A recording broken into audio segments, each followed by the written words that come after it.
Shabbat Shalom, Mishpacha. I hope everyone is having a blessed Shabbat. I'm gonna continue with my Fossilized custom series, and I have a few scriptures to read. Ecclesiastes 4:4. And I saw that all toil and all achievement spring from one person's envy of one of another. This too is meaningless, a chasing after the wind. James 4:11. Brothers and sisters, do not slander one another. Anyone who speaks against a brother or sister or judges them speaks against the law and judges it. When you judge the law, you are not keeping it, but sitting in judgment on it. Proverbs 27:4. Anger is cruel and fury overwhelming, but who can stand before jealousy?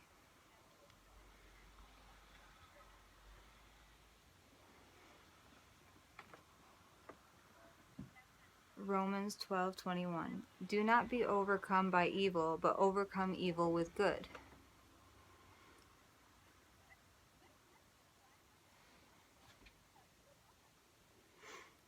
James 4:2-3. You desire but do not have, so you kill. You covet but you cannot get what you want, so you quarrel and fight. You do not have because you do not ask Yahuwah. When you ask, you do not receive because you ask with wrong motives, that you may spend what you get on your pleasures. Galatians 5:22-23. But the fruit of the Spirit is love, joy, peace, forbearance, kindness, goodness, faithfulness. And 23. Gentleness and self-control. Against such things there is no law. Let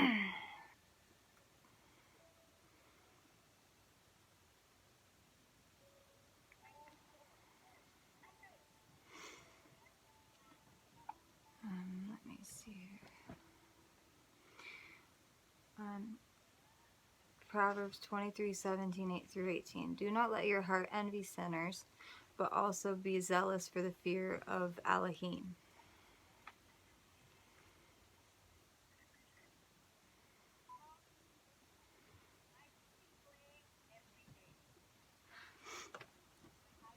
But if you have bitter envy and self-seeking in your hearts, do not boast and lie against the truth. James 3:14.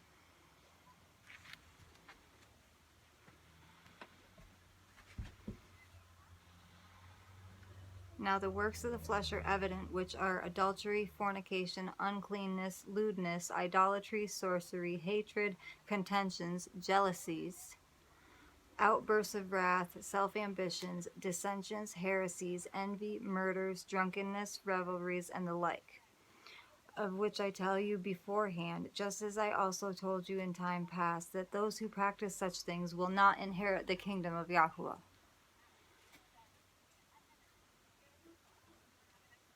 A sound heart is life to the body, but envy is rottenness to the bones. Proverbs 14:30.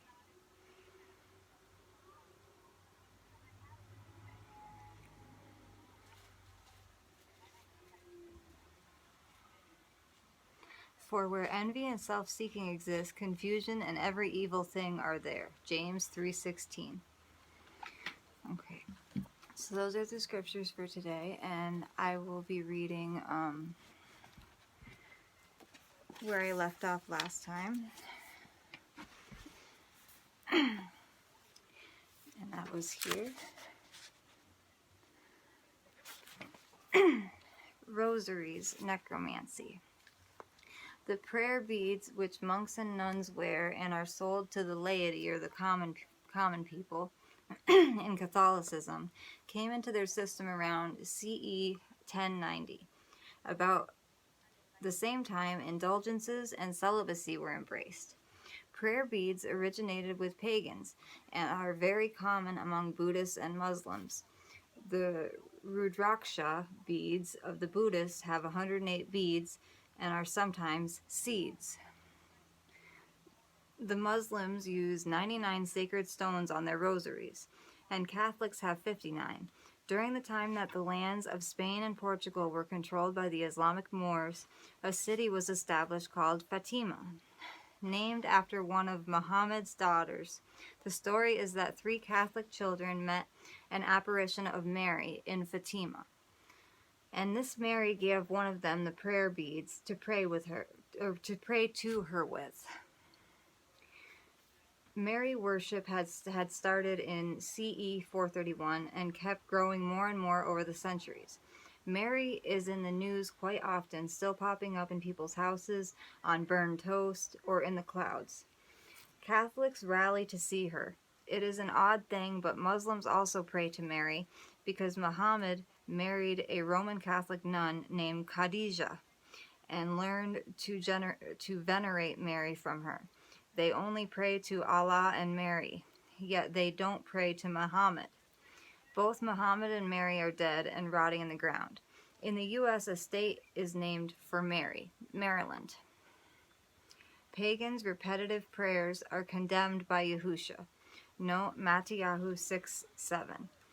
And when you pray, do not keep on babbling like pagans, for they think they will be heard because of their many words. Do not be like them, for your Father knows what you need before you ask Him. Deuteronomy 18 and Yashayahu or Isaiah 8. Forbid prayer to any entity other than Yahuwah. Contacting the dead is absolutely forbidden. Intercessory prayer may be done by living saints for other saints, but prayers to the dead are an abomination. Any contact with spirits is a grievous transgression known as divination and is demonic. Because when you're speaking to spirits, you don't know if you're speaking to demons or if you're speaking to loved ones. It could be a demon posing as one of your loved ones who have passed on. And then this is the next depiction for the next section. Islam. It's like the 7th century all the time. The Arabs are the children of Abraham by the Egyptian Hagar, who lived apart from the tribes of Yasharal and became pagans. They worshipped hundreds of deities. The big black box, now called the Kaaba, or the Kaaba, Arabic for cube, was filled with images of their deities, one of which was called Allah, a moon deity. Asherah was a moon deity of the Canaanites, and Jericho was a major seat of her followers. Asherah and Allah are the same deity. Muhammad declared Allah to be the greatest of the deities. The moon symbol is prominent in this religion. Islam means submission. Muhammad was born in the midst of the pagan Arabs, and his clan watched over the Kaaba, a cube, about 35 feet on each side. Inside the cube were hundreds of idols, worshipped by means of cult prostitutes who made pilgrimages to Mecca. They were circumambulated, or they would circumambulate or walk around the cubical building, just as the Hindus circumambulate their stupas, or others do a maypole. They walk in a circle around the object of worship, a fertility symbol. We saw the maypole in the section where I read about Easter. They walk in a circle around the object of worship, a fertility symbol. In his youth, Muhammad converted to Yahudaism. He was eventually ejected by the congregation because of his violence. He later sought to convert his misguided people from their paganism, but had to flee for his life from Mecca to his birthplace in Medina in CE 622. Because the Arabs were dedicated to their idols, this flight, or hijra, is the beginning point of the Islamic calendar. When he was in his mid-20s, he organized a large band of followers and attacked the pagan hierarchy in Mecca. Let's go. Come here. And destroyed the idols of the Kaaba, replacing them with oil lamps. Here, buddy. Here.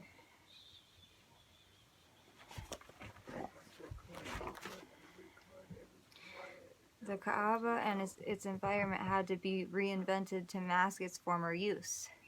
A large black meteor rock is believed to be a gift from an angel to their father Abraham, and the Kaaba is considered to be the holiest place on earth today by Muslims. Muhammad married an older woman in her 40s, Khadijah, a Roman Catholic nun, and is believed by many. It is believed by many that she had been sent to him by the Vatican, who taught him from the scrolls of the Tanakh. In these scrolls, there were a transposition of the names Yitzhak and Ishmael, indicating that the covenant was really with the firstborn son of Abraham, Ishmael. Excuse me a second. It's okay. Guys, I'll get up here with mommy. Come on. Come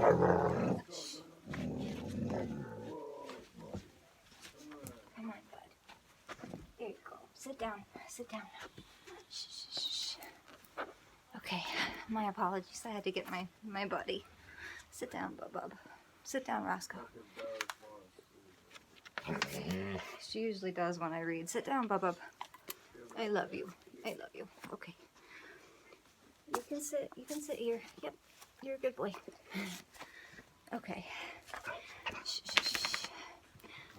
A large black meteor rock is believed to be a gift from an angel in their father Abraham, and the Kaaba is considered to be the holiest place on earth today by Muslims. I read that part, sorry.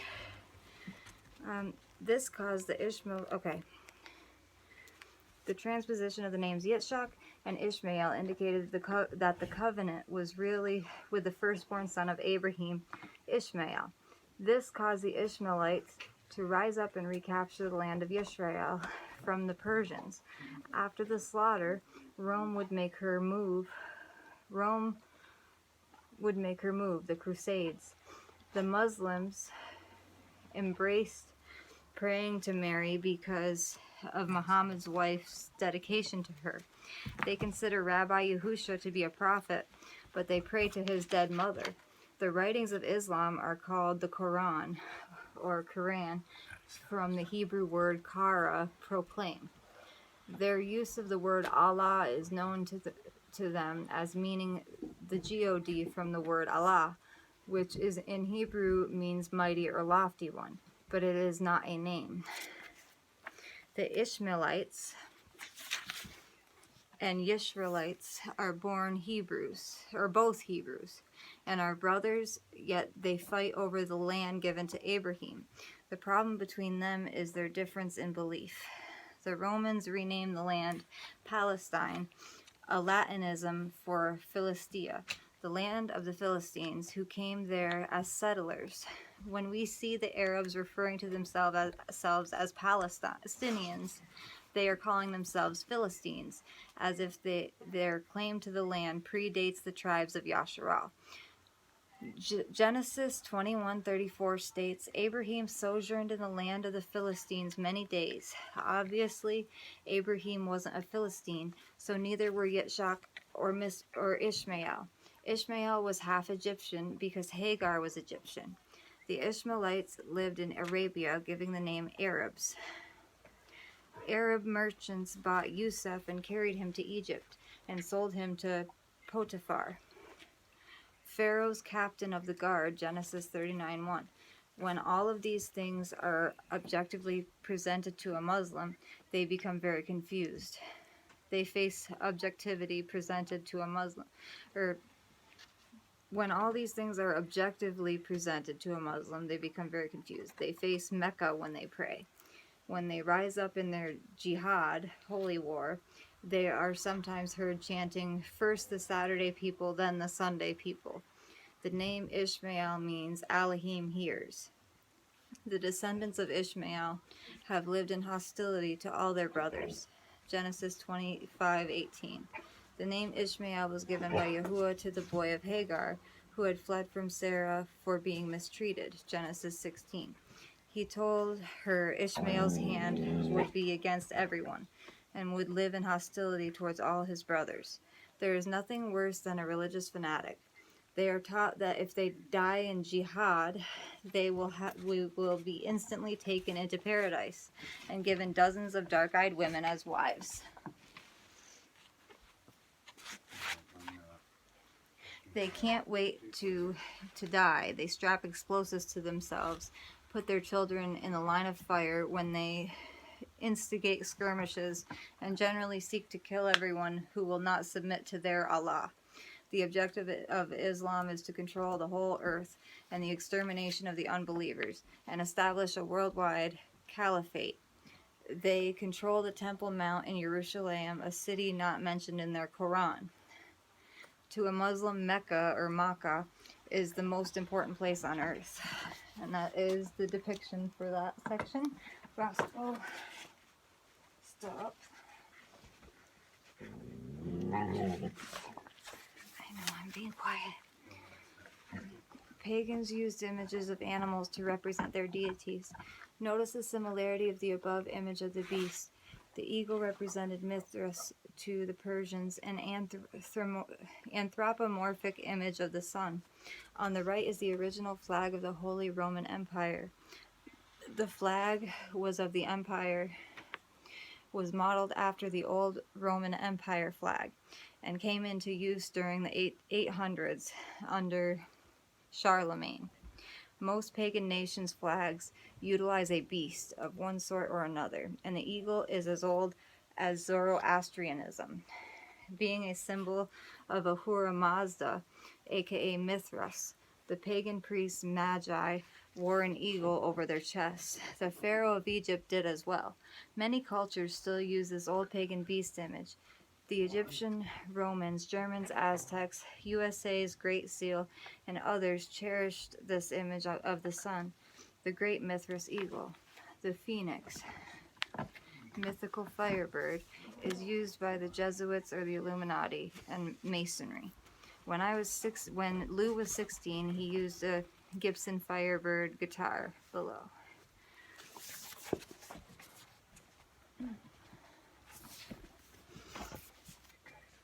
The LONDUHRS musical group featuring Paula bass, drums, and vocals. The three males shown here, including Lou, all attended a Jesuit school, and they were completely under the spell of Roman Catholicism. They didn't associate with non-Catholics. Paula was also Roman Catholic. The next section is about Christmas, Satan's birthday, or Satan's birthday, CHRISTMAS. A Christian minister once responded to a letter Lou sent him, admitting that there are many traditions within Christianity that were originally pagan, but he said they are only in the background now. Yes, they certainly are buried under new meanings, interpreted to obscure them. The Arabs did it with their Kaaba or Q, and most can see that, but when it's something we want to do, we deny it. The minister also said that since we don't intend to be worshiping the sun now, that it's all okay. When a person chooses to believe in something, their heart follows after it, even if it's a lie or a fantasy. It doesn't matter to them because they are seeing things from their perspective. Proverbs 19:2 says, "It is not good to have zeal without knowledge, nor be hasty and miss the way. A man's own folly ruins his life, yet his heart rages against Yahuwah." Many believe that Christmas is in the writings with the stable manger, Star of Bethlehem, shepherds, and Magi visitation. Also, everyone is programmed to celebrate birthdays, so why not celebrate the birth of the most important person ever born? In my next reading, I will be reading about birthdays, Babel's oldest ritual, and I will be reading about